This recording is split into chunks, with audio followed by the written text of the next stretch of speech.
Real quick, I did the calculations. We have about 5,200 people in the house, so that's pretty cool.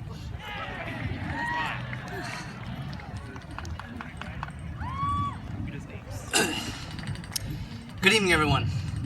On behalf of the class of 2017, arguably the most intellectual, passionate, and aesthetic class to have walked upon this campus, I'd like to welcome all family, friends, faculty, alumni, and distinguished guests to the 57th commencement ceremony of Montclair High School. Well, graduates, you did it. You officially accomplished high school. When you look back at the last 4 years, whether it's in this moment or in another, what will you remember most? What memories will stay with you for the rest of your life? Whatever that may be, never ever forget today. You see, today marks the final day. It marks the very last time that we're all here together. There will never be another moment in our lives that we're all able to occupy the same space at the same time. From here, we will disperse out in the world and continue our own lives, our own adventures. So embrace this moment and embrace each other, because for us, there will be no more passing period greetings, no more sporting events or plays or dances, no more rallies or school spirit, because there's no more attending Montclair High School. Now, of course, the story sitting beside you is drastically distinct from your own. Some of you have dealt with tremendous hardship, things that no teenager should have to go through, but obviously, you prevailed, and that is absolutely sensational.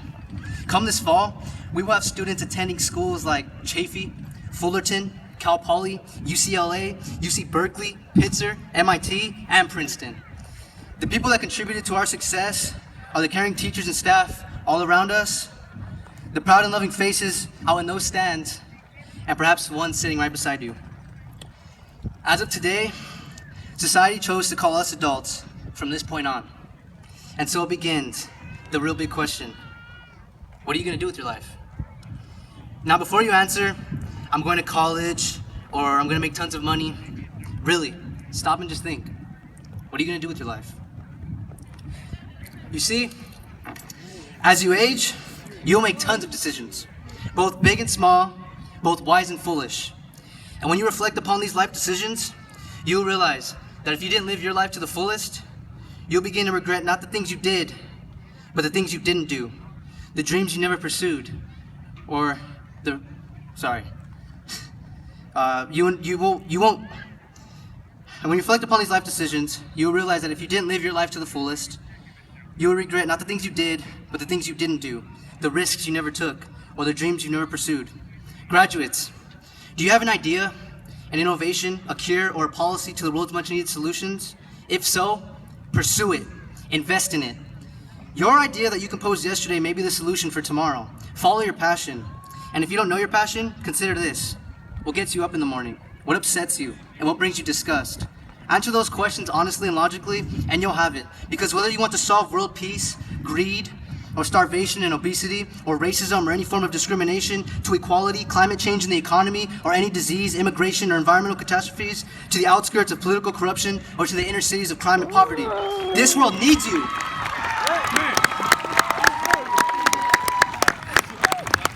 This world needs you. It is begging, in dear need, in desperation of your empathy and passion. Find the answers that have been left deliberately, unmarked, untouched, and forgotten. These answers are crucial, as they are the difference between unity and division, or love and hate. It is our social responsibility, our obligation, and our sole purpose of existence to improve the well-being of humanity. Let's be the first generation of people, young adults, of ambitious beings, to passionately care for one another and to spread that passion to the rest of the world. Be the leaders that Earth and everything that inhabits it needs. Let's use our education and our ability to love to make tomorrow a beautiful yesterday for our children and their children. Class of 2017, leave Montclair High School as an example of who people should be. And most importantly, don't let someone tell you who you could never be. Thank you.